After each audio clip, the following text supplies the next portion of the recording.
قلنا للملائكة اسجدوا لآدم فسجدوا إلا إبليس أبى واستكبر وكان من الكافرين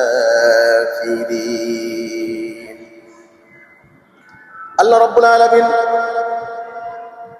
হযরত আদম আলাইহিস সালামকে সম্মান জানানোর জন্য ফেরেশতাকুলকে সিজদা দিয়ে সম্মান জানানোর কথা বলেছেন।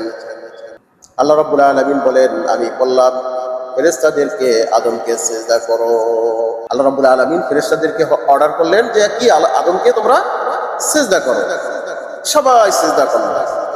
ফাসাজাদু ইল্লা ইবলিস, সবাই সিজদা করলো কিন্তু ইবলিস সিজদা করলো না।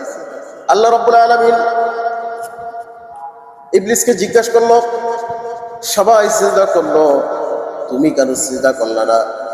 ইবলিস অহংকার করলো, নিজেকে বড় করে প্রকাশ করলো। আল্লাহ রাব্বুল আলামিনের কাছে বলল, আদম হচ্ছে মাটির তৈরি আর আমি হচ্ছে আগুনের তৈরি, আমি বড় হুজুর, ফেরেশতাদের সর্দার, আমি কিভাবে আদমকে সিজদা করি? আল্লাহ রাব্বুল আলামিন তাকে বললেন, তুমি তওবা করো। কিন্তু তিনি অহংকার প্রদর্শন করলেন, গর্ব করলেন, দাম্ভিকতা দেখালেন। আল্লাহ রাব্বুল আলামিন বলেন, আবা ওয়াস্তাকবার, তিনি ফিরে আসলেন না, তিনি তার অহংকারকে দূর করলেন না, আল্লাহর হুকুমকে তিনি পালন করলেন না, আল্লাহর হুকুমকে অস্বীকার করলেন, যার ফলশ্রুতিতে ওয়াকানা মিনাল কাফিরিন, তিনি অস্বীকার করে হলেন, কাফের হয়ে গেলেন। আল্লাহ রাব্বুল আলামিনের অর্ডারকে সকল ফেরেশতারা সমস্বরে একযোগে হযরত আদম আলাইহিস সালামকে সিজদা করলো, সম্মান জানালো। কিন্তু ওই যে বড় হুজুর, অহংকার ভিতরে, সে চিন্তা করলো, আমি তো বড় হুজুর, আমি কেন সিজদা করব?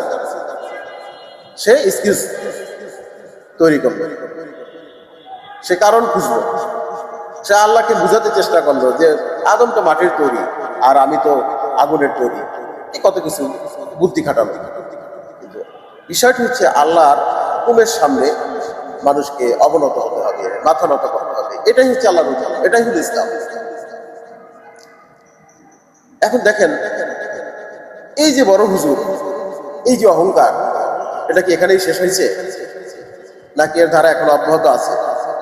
নাকি ওইখান থেকে শেষ হওয়ার পরে আর কোনো ঘটনা এরকম ঘটেনি? ঘটেছে, অনেক ঘটেছে। দেখুন, হযরত মুসা, সাইয়েদনা হযরত মুসা আলাইহিস সালামের সময় একজন আবেদ ছিল, একজন আলিম ছিল,